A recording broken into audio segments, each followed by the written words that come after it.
Some background information. I really love the summertime. I love hiking, being outdoors and hanging with friends while camping and such. So during the summer of 2005, I was already starting to plan a little overnight camping trip in a national forest a couple of towns away from where I live.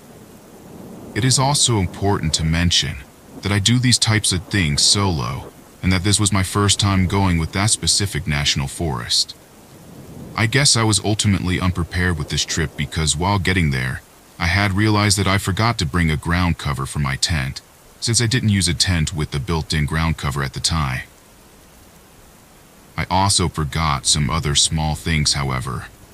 I was already more than halfway to the national forest, so I said F it and kept going anyways, since it was just going to be an overnighter. Things got worse when there was also a lot of traffic on the highway, throwing me a couple of hours off schedule. On my way there, I kept on glancing at the sky and looking at the sunset. Crap, I thought. It was already getting dark out. After 20 minutes of driving from the exit, I got to the mountains and there was nothing but trees on either side of the road. So not having been there before, I thought that I was already in the park. There was a moment I pondered how strange it was that there were no signs at the entrance.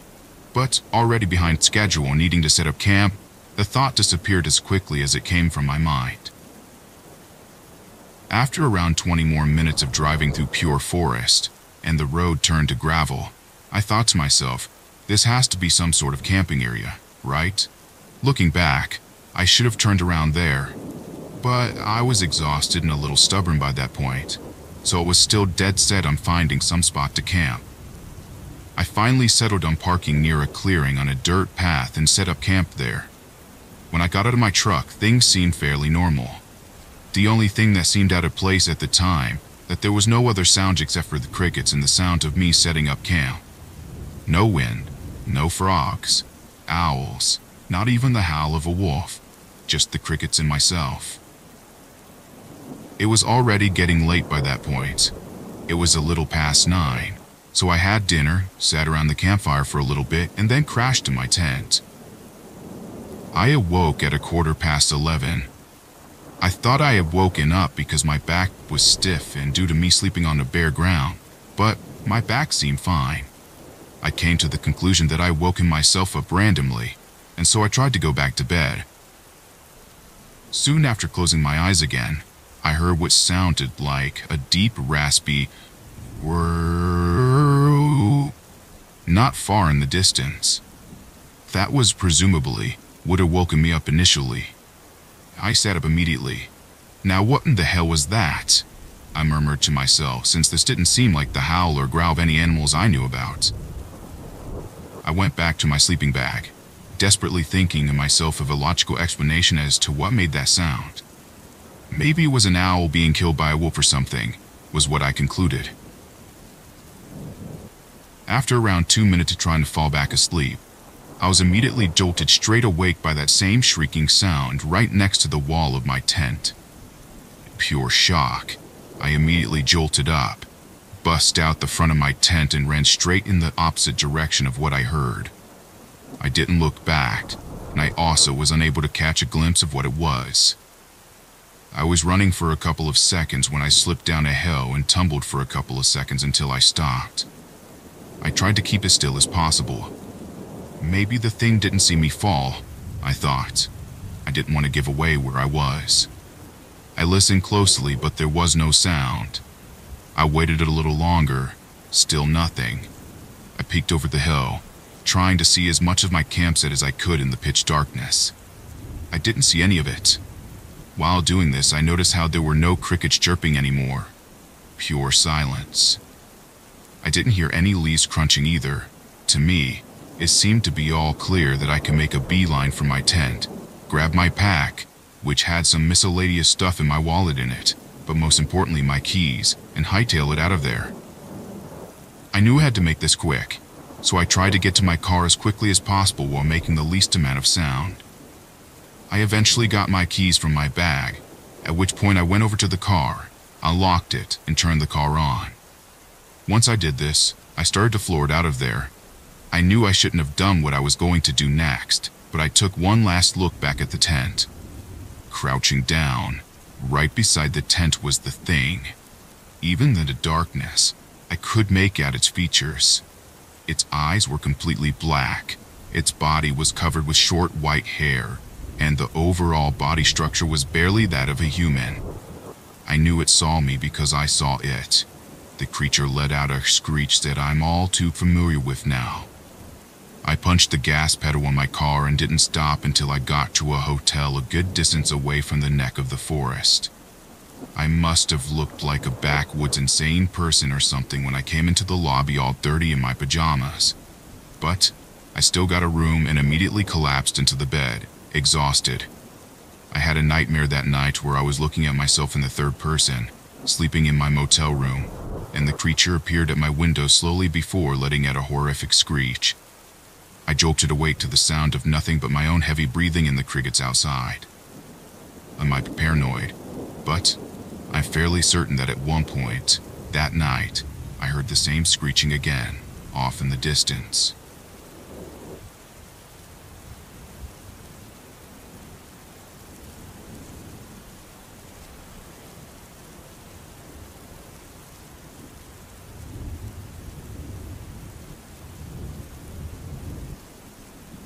My fiance and I postponed our wedding in 1990. We were getting stressed and needed a vacation. We lived on the Big Island in Hawaii, so naturally, we went to the mainland. We did not have much money, so we rented a car, bought a tent, and decided to try to visit and camp in as many state/national parks in the western US as we could. We were driving in the middle of nowhere on our way to Yellowstone. It was a desert-like area we were driving through, and it was the end of September. It was very hot. We saw an old building far from the road and decided to take a break to explore it. As we approached the building, we could hear flies and the smell of something bad. We opened the door and it was like a big farm building. The walls and metal roof were splattered in blood. Everywhere we looked were body parts of elk. I am from the islands, but my fiancé was from Northern California and familiar with wildlife. He said they were elk bodies. There must have been at least 50 or more of them in there. It was so strange. They looked like they were torn apart. Pieces of meat were flung and hung all over inside the building. I freaked out and started to cry. The smell and sights were overwhelming. My fiancé said he couldn't understand it, because it was not like they were being processed or collected for anything. All the meat or horns or everything else were just in there, strewn apart. And he said it looked like they were torn apart, not cut with a knife. I had to go. I felt like I was in shock. My fiancé refused to let me call the police. He said he did not want to get involved. He said it must be the work of crazy poachers. A few miles later, we entered Yellowstone National Park, where, as usual, we chose an out-of-the-way campsite. We were on high alert as we had been listening to a news story on the radio about a female hiker camping in a remote area of the park alone. Apparently, she was torn apart by a grizzly bear. There were few details about the attack, and I'm sure I'm unable to find any written reports of anywhere online. Because we heard the news report on the radio for several days before getting to the park, I find it odd that I can't find much on it. We had a campsite with a bathroom nearby and a barbecue. There were very few people in the park and no one camping near us. There were signs everywhere warning people that they should be careful with food stores because of the bears. We had a couple beers and went to sleep in the tent. I often got hungry after dinner and decided to take a bag of pears into the tent, thinking that if I put it under my pillow, that no animals could smell it there. Remember, I'm from Hawaii, and we do not have wild animals here. There are no bears, skunks, possum, squirrel, chipmunk, armadillo, wolverines, elk, lions, or snakes. We do have deer and boar in the mountains, but they were introduced by European hunters like 100 years ago or so. I fell asleep, pears snugly under my pillow. I was awakened by an immense weight on my upper right side of my chest. My entire right arm and right side of my torso felt like it was stuck. My first thought was bear. There's a bear on top of me wanting my pears. But as the seconds developed into minutes, and the minutes turned into hours, this immersive wait never once moved, nor did it shift, or twitch, or even make a single sound. In the first second, I decided not to move or make any noise, and definitely not awaken my boyfriend, who was soundly asleep to my left. I felt myself beginning to panic, thinking that I had to be a bear attracted to my pears or something. But as time dragged on, I realized if this were a wild animal, it was literally on top of me, inches from the fruit. It would have pawed or done something to get inside the tent, or at least shifted, moved, or snorted or breathed as living things do. But to me, I felt like a car was parked on the upper right half of my body, the way it was so heavy and unmoving. What the weirdest aspects besides it being a massive, unmoving, totally silent something was that it was warm. This flurry of thoughts and confusion literally dragged on for hours. I became so terrified and overwhelmed. I knew whatever was sitting or standing or laying or parked on me could not have been of this world. Once, after all the hours of trying not to breathe heavily, panic, or even twitch a muscle, I passed out cold from sheer terror. My mind and body just shut down. I totally understand now, when people see a cryptid or a monster, why they faint or lose bowel control. The big difference with me was I could not see it, I could only feel it. And thinking it was a grizzly bear, that could cause its razor-sharp teeth and claws to easily get into the tent, which made it so more confusing. When I woke up the next day, my fiance was already up. I told him what happened, and I was completely freaked out. I checked the tent for any marks or signs of something on the fabric, but there was nothing. There was also no suspicious paw prints or footprints around the tent campsite. Instead of listening to my story, my fiancé stopped me at the part about the pears under the piddle and scolded me for quite a while. I was totally still freaked out and wanted to leave. My right arm and the right side of my body were aching. That was not a dream, nor was it sleep paralysis. I have never been that terrified in all of my life. Never before or since that have happened.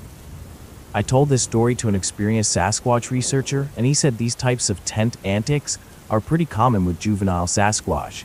He said many researchers and witnesses believe that Sasquatch can actually see through the tent fabric somehow and enjoy harassing campers. He calls campers with intense sack lunches. He described how campers tell of being in their zipped up tent and then being picked up and carried several feet away. Other witnesses describe hearing their tent zip or unzip and a hairy hand reach in to touch them. I think what convinced me that this was a Sasquatch reclining on my tent was that what the research explained about Sasquatch abilities. They are able to remain unmoving, even without a twitch or spasm, for literally hours at a time. He pointed out how in nature, they use this ability to camouflage themselves so effectively.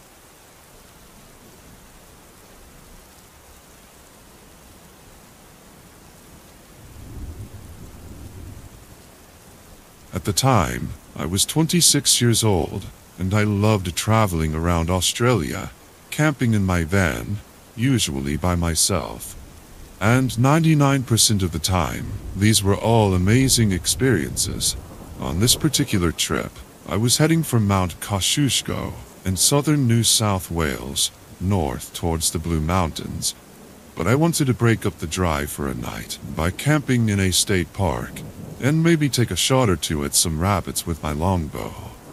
I found what I thought to be the perfect isolated state park where hunting was allowed, and since it was midweek, the weather wasn't amazing. I figured I'd have the mountains mostly to myself. I'd not taken into account the quality of the back roads to access the camping site. They were very badly maintained rock and dirt tracks that my tiny Toyota van struggled with. It took me over an hour to travel the 30 kilometers to the campsite, swearing to myself often as I rattled over yet another patch of corrugated dirt, with the rear end of my van spinning out behind me.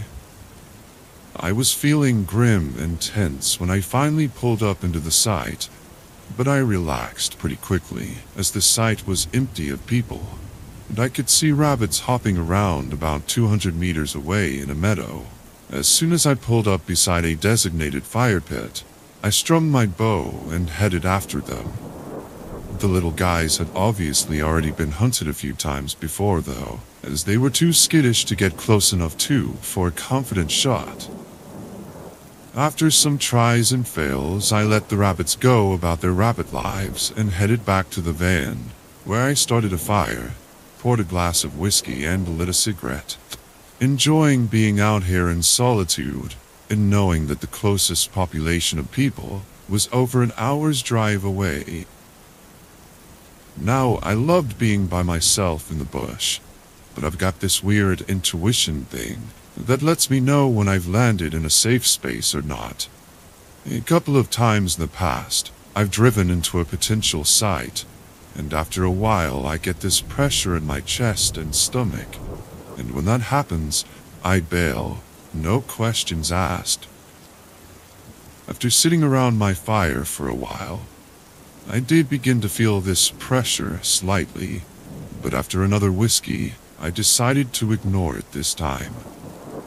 It was far too late in the evening to tackle that road, and I was over the legal driving limit by now, after that second whiskey. Truth be told, I was probably over the limit after my first glass, so I just sat there drinking, smoking, and watching the sun go down.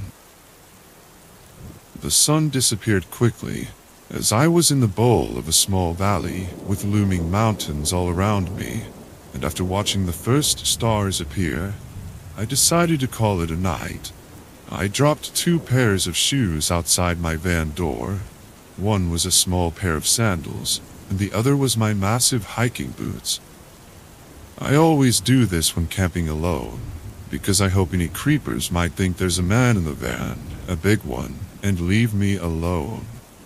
I fell asleep pretty quickly, but the sound of a gunshot around midnight woke me straight up. It sounded like it was on the other side of the mountain range to my left, so I largely ignored it. Maybe I wasn't as alone as I thought I was, and that there were hunters out there after deer or wild pig. I fell back to sleep pretty quickly, but I didn't sleep as well as I did before. I was awakened again by a much louder gunshot, and it was about an hour later. This one had definitely been fired somewhere inside my little bowl in the bush, and it was a larger caliber rifle. The echo was huge in this confined valley. I was beginning to feel nervous. What if they were taking shots, and my van happened to be in the way if they missed their target? I peeked through my curtains and saw my fire still had a few glowing embers. I hoped that the hunters might see it, and know not to shoot in my direction. That was my biggest concern at the time. I had no idea things were about to get much, much worse. For the next hour or so, I drifted in and out of sleep, snapping awake and aware of even the smallest noise. On one of these bouts of drifting in and out of consciousness, I heard a sound that had me sit straight up in bed. I hit my head on the roof of the van pretty hard by accident, but I did not even notice at that point, as I was concentrating so hard on the noise that had awoke me. Tires rolling and grinding on the rocky dirt track leading to my campsite. Now, I'm sure there could have been a few reasonable explanations for a car taking this isolated dead-end road at 3 in the morning. I even tried to think of a few, but I failed because I was so nervous, and I just sat there in my bed, straining my ears to the utmost, trying to figure out what this car was doing. Suddenly, my van was filled with a shockingly bright light as the mystery car turned into the campsite and stared down my van. I waited for the headlights to swing away, but they didn't. I couldn't see the car. My van has curtains at every window, and like crazy, I was parting them to give whoever was out there a good look into the van and at me. I was already feeling pretty spooked, but my terror rose sky high as I realized the car was now slowly driving towards me. The lights got brighter, the rumble of the diesel engine got louder, and what sounded like the world's heaviest and biggest tires rumbled and popped at the rocks underneath them. By then, I was frozen in place, too terrified to move even a muscle, as the four-wheeled beast kept slowly moving forward until it was nose to nose with my tiny van. The headlights were so blinding, even through my curtains, that I had to turn back to face the other way, with my back towards the front of my van. Then, I almost wet myself. Whoever was driving that car started revving the engine over and over, harder and longer each time.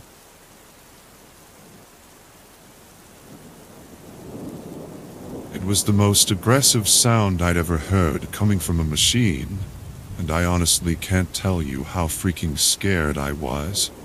I didn't know it was possible to feel more terror than I was already feeling, but I found out quickly it is always possible to reach higher levels of fear, because that was when the doors opened. They had exited their car, and they were coming closer. I broke the trance of fear long enough to grab my 6-inch hunting knife from the shelf above my head. I gripped it with white knuckles as I listened to a pair of heavy footsteps start to walk slowly towards my van. The other person must have been standing just outside their car watching and waiting, as I didn't hear the second pair of footsteps. Maybe they were more stealthy and quiet. Who knows? All I know is that I was straining my ears, and I was focused solely on the slow, purposeful steps of the first stranger as they stopped beside the sliding door of my van, right where I had dumped my 2 pairs of shoes. My van was locked at every entry point, but 100 what-if scenarios were running at light speed through my head. Maybe I could dive into the driver's seat of the van and belt out of there. Fat chance, with them being parked right in front of me. Even if I did manage to drive around them, I still had 30 kilometers of rough bush road to navigate.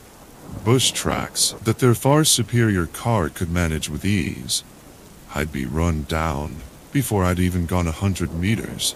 I could string my bow and jump out to confront them, but then I'd never been that keen on suicide.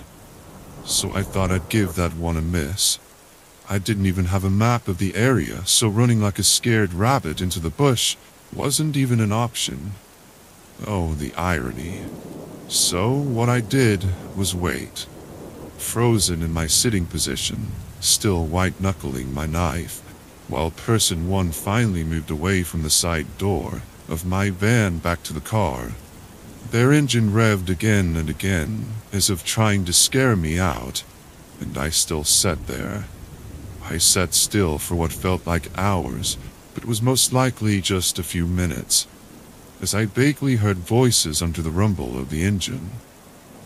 I couldn't make out a word, but the voices sounded masculine, and eventually, they just got in their car and slowly rolled away. I know how anticlimactic that sounds, but honestly, I don't really care a whole bunch. At the time, I was filled with so much relief, I was almost high off of it.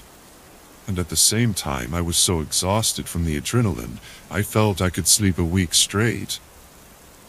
I didn't sleep, though. Thoughts of them just hiding around the corner of the road waiting for me to make a break for it were running through my head, as irrational as that may have sounded.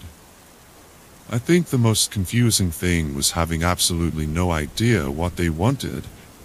They could have just been hunters, I heard, who maybe saw my fire and thought they'd come down to say hi, do a bit of light-hearted terrorizing. Or they could have had much darker things on their mind. Maybe they were locals who wanted to play a prank to relieve their small-town boredom.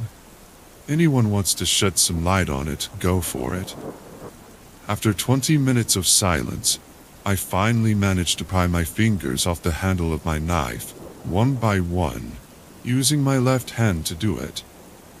I put my knife beside me on the bed and sat staring glassy-eyed at the curtain on my rear window with my knees pulled to my chest until faint light filtered through the material, turning my interior from black to smoky morning gray. I peeked out at the pre-dawn day and saw no car, no other people, just more rabbits who I now could not find the heart or motivation to hunt. I opened the sliding door and struggled outside, feeling like I was in a dream. I made a cup of the strongest coffee in the world and sipped it while staring distractedly at the footprints surrounding my van. Then I got into the driver's seat and drove an hour back to the main road. I kept expecting to see the car around each hidden bend, but really, I would have no idea if I saw it or not. I never saw anything of the vehicle or men who terrorized me, so that was that. I drove up to the Blue Mountains and met up with some Belgian friends, and ended up sticking with them for the rest of the 6-week trip. But I never forgot the feeling of being that scared, that helpless, that alone. Rarely, if ever, do I choose to camp in an empty campsite now. Now I'd rather move on to another one, filled with people.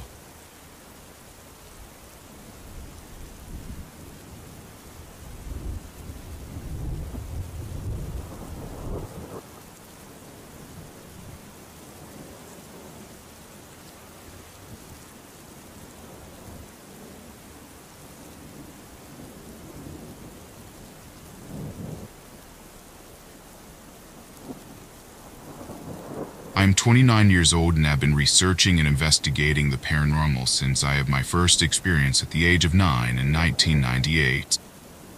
I'm an extremely realistic and logical person who is not easily excited over things like a bump in the night. I have seen and experienced some things in my life but most people have not.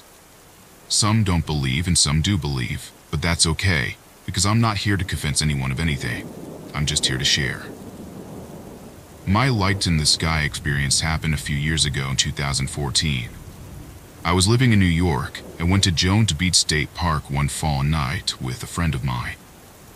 It was a chilly night, so we didn't plan on staying out too long, but it was nice to be able to walk along the boardwalk without dealing with the crowds of people. We soon stopped at the covered picnic area and to sit down and chat. The night was clear enough to see the stars, which can sometimes be difficult with all the light pollution on Long Island. We lost track of time with our conversations, and as we got up to leave, I had to glance up at the sky. I love the stars, and I noticed something odd. A very bright light had appeared over the horizon that wasn't there a moment ago. My friend, seeing that I was staring off into space, looked up and thankfully saw it as well. Two initial thoughts crossed our minds. One, it was an airplane, or two, it was just another star. We watched it for a few solid minutes, but it never moved from where it sat, ruling out the possibility of it being an airplane. Side note, my boyfriend is an airplane pilot and I spend a lot of time watching airplanes. This definitely was not one. So a few moments go by when we notice a second light, just as bright as the first, appear seemingly out of nowhere. It manifested right below the first light and just hovered there. Naturally, we looked at one another perplexed. When we looked back up again, a third light was now appearing below the first two. I don't know how long we stood there looking at these lights, but we did verbally discuss all the possibilities that might explain what they were. We tried very hard to be realistic in debunking this phenomenon. After a while, the light shifted, taking a triangular pattern. Again, we stood mesmerized. They did not change positions again. After what felt like forever, we finally decided that we should leave as it was starting to get late. We started to walk away, assuming that when we looked back these lights would be gone. Interestingly enough though, they weren't. They stayed right up there in the sky in that triangular pattern for almost our entire walk back out to the car. Only when we reached the park exit did they disappear. We believe what we saw were UFOs, though I'm not 100% comfortable labeling it as alien per se. UFO does stand for unidentified flying object, which is exactly what they were. It was just one of my many inexplicable experiences I've had thus far in life. I wish we had a definitive answer as to what we saw out there that night.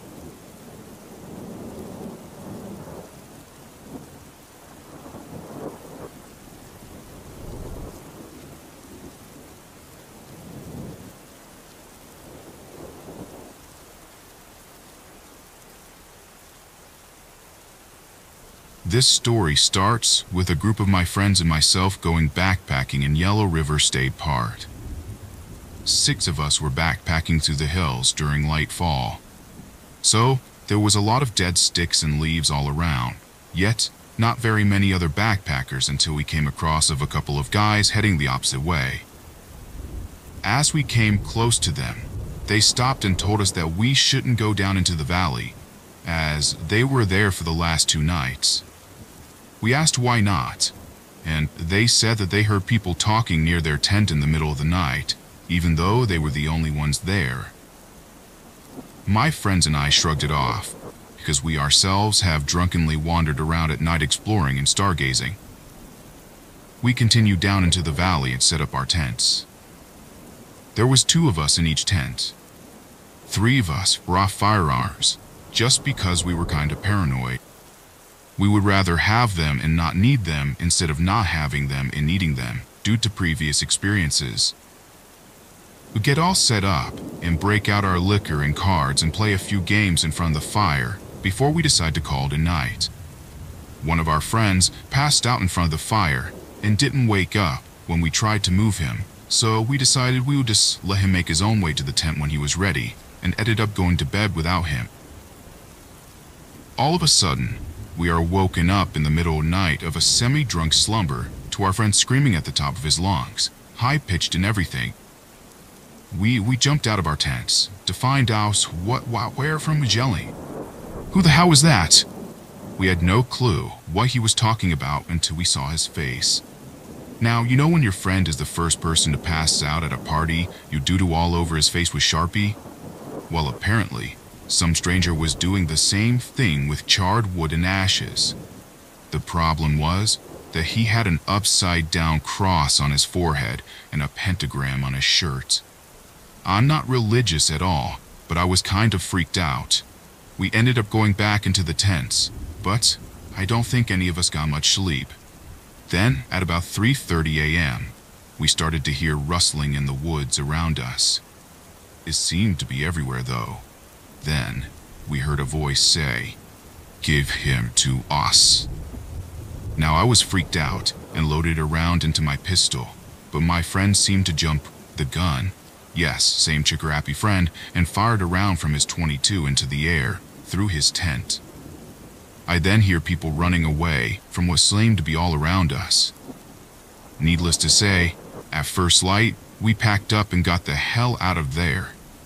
We contacted the county sheriff's office and told them what happened, but they simply told us that there really wasn't much we could do besides report it.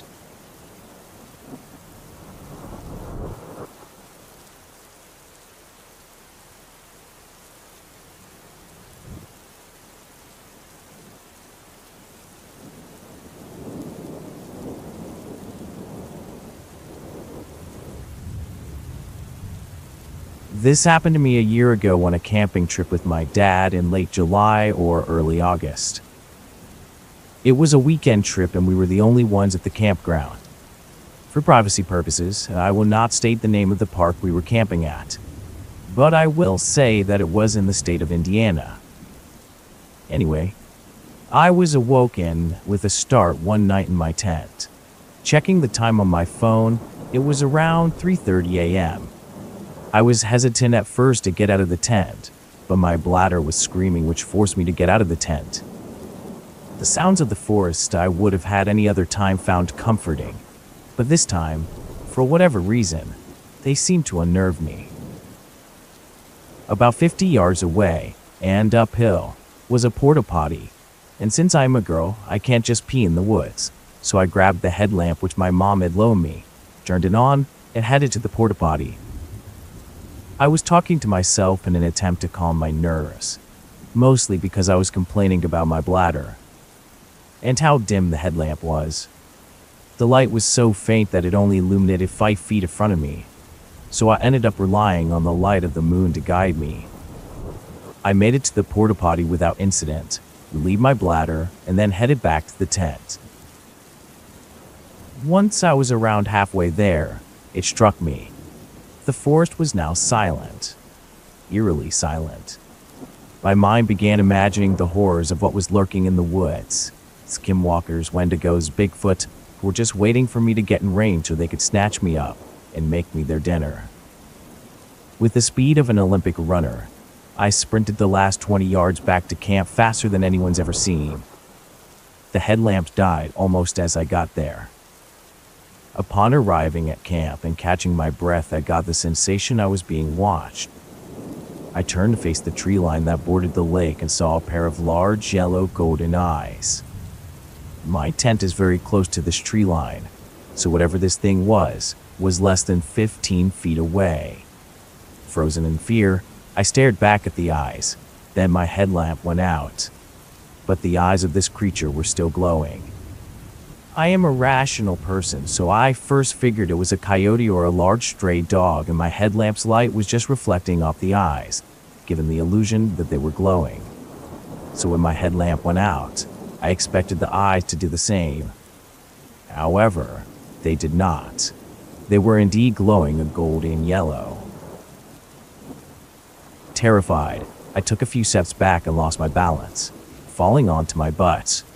The eyes got closer, and the moonlight shone on this monstrosity of a creature, revealing a silhouette that in no way matched the size of a coyote or a dog. It was far larger and appeared to be on its hind legs.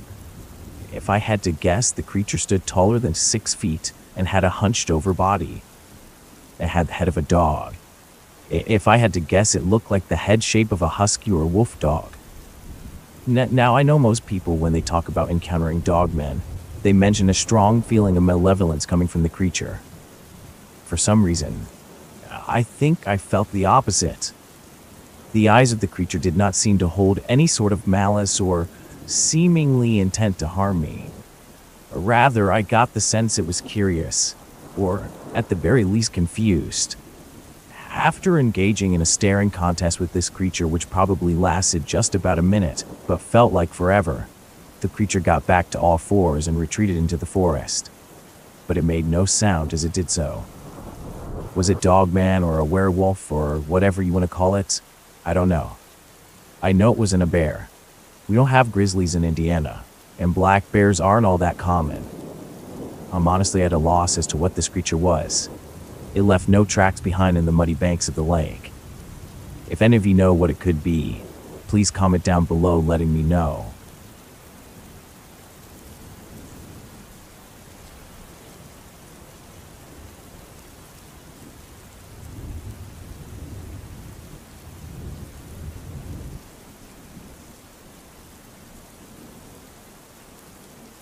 Last Thursday night, me and my fiance were driving around looking for something to do around 11 p.m. Our friend Sierra called us and asked if we wanted to meet her and her new boyfriend at a diner in town. We got there, had some pies, and decided we should do something. None of us had to work Friday, so we were going to hit the bars. Me and my fiance went to grab another friend of ours who wanted to come. After we got him, we all met back up at the 7-Eleven. It turned out that all the bars were empty, so we were brainstorming what to do instead. That's when Sierra suggested we go to the cemetery. We live in a city at the end of the Oregon Trail. In what used to be the outskirts of the city was a little state park. The park is located on top of a large cliff. Also, about a mile from the parking lot is a cemetery you can only go to by walking.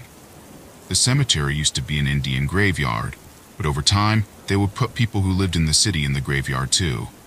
Also, settlers used to chase off Indians off this cliff in droves, and many of the people of Indian descent have committed suicide by jumping off this cliff. Honestly, the whole place is just creepy and has this vibe, even during the day. Anyway, my fiance was really against it, but the group talked him into just going to the park. We get there around 1 a.m., and we are standing at the top of the cliff which overlooks the city. Everything is okay for a while, but then my fiance quiets everyone down, and I swear to God we both heard footsteps to our left. Our whole group was to our right. We freaked out and made the whole group leave. As we were leaving, I looked at my fiance and something to our left caught my eye. It was a bright ball. It came up from the top of the trees, made an arc and came back down. It wasn't like transparent like a flashlight. It was a solid, like if the moon were really off in the distance, but still really bright and white. I even thought it was the moon for a second, but then I looked up and saw the moon big and full and red from smoke from fires all over the state. Later in the car, I asked my fiance and our friend that we picked up earlier if they'd seen it too. They had, so I wasn't going crazy for a second. There was actually something there. As we got to the car, my fiance looked behind us and swears he saw another white orb in the forest. But it couldn't have been a lamp or something because we were at the edge of the city and there weren't houses for miles. Also, there were no other cars in the parking lot, so it couldn't have been another person. Anyway, we drove out there as fast as we could. We dropped off our friend, and he had me drive his car because he was too freaked out. By the time I drove myself home, he seemed fine. Looking back, I really wish I spent the night with him. The night after he dropped me off, everything was fine for a while. But once he started driving around the back roads near his house, weird things began to happen again. He was listening to some music on Pandora while driving. Well, mid-song the track somehow skipped from Tiny Dancer to Dance with the Devil. Then, something black ran in front of him. He slammed on the brakes so not to hit it. He looked behind in the mirror to make sure there wasn't someone driving behind. That's when he saw a pair of eyes and dark outline of a person in his back seat. Then the song changed back to Tiny Dancer and the figure was gone. He parked the car in his driveway and ran inside on full panic. Nothing else happened that night, but he was a bag of nerves for days.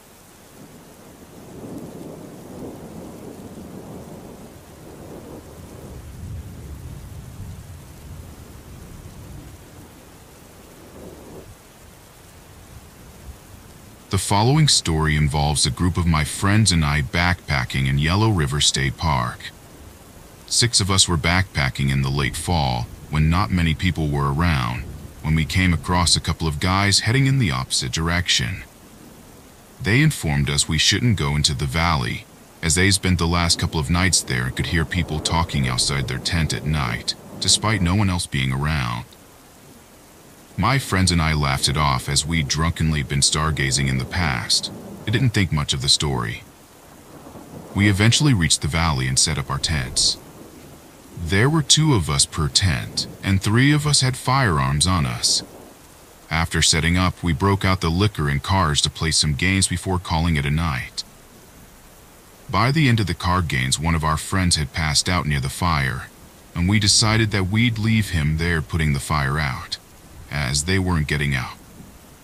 Later that night, we were awoken to the sound of our friend screaming. Who the hell was that? Having no clue what he was on about, we all looked at him and realized someone had drawn on his face with ash from the fire. They'd drawn an upside-down cross on his forehead and a pentagram on his shirt. I'm not religious by any means, but I was pretty freaked out by this, that some random person came out of the woods and did that. They don't freak out anybody, really. After returning to our tents, unable to sleep, we heard rustling in the woods around us. I believe it was about 3:30 in the morning when this happened. It was at this point we heard someone yelling, "Give it to us. Give him to us. Give him to us." I freaked out and loaded a pistol, but my friend fired a round from his .22 into the air immediately. The sounds of people running away surrounded us all from all sides.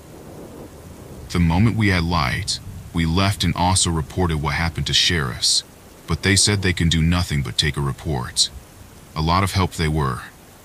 Be careful out in Yellow River State Bar.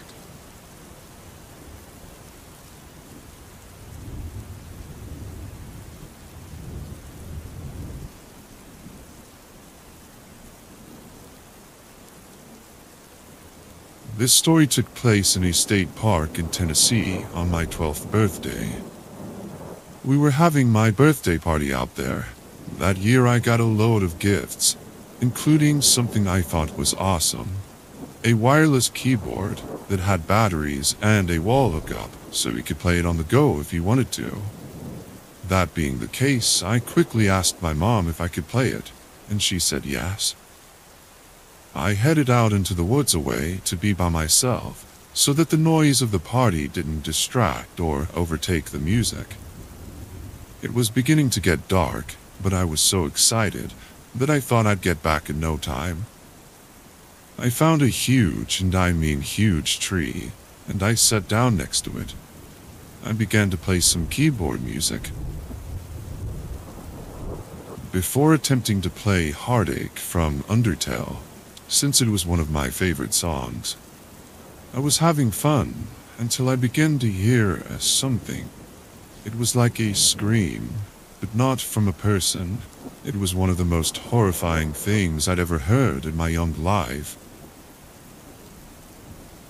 I wanted to scream back, but as the sound seemed distant, I forced myself to keep playing. But then I heard it again, and once again, before I had had enough. I picked up my keyboard, and I walked away. Halfway back to the party, I suddenly heard a weird whistle. The thing was mimicking one of the songs I'd played. I began to walk faster. You might be wondering why I didn't just book it all the way. It's because I heard that running suddenly could exacerbate the creature's anger, make it want to pounce, really. I tried my best to keep calm and walked back, listening to the thing whistle at me. It was surprisingly melodic and accurate. I saw Mom and everyone else at the site, and soon I couldn't stop myself from running. I grabbed onto her tightly, and soon we packed up and headed home. But I swear to God, when we pulled away from the state park, I saw a tall figure with long legs, a triangular head, and short, dull antlers, and I couldn't help but think that that was the thing that had heard me playing my keyboard and that was coming towards the music.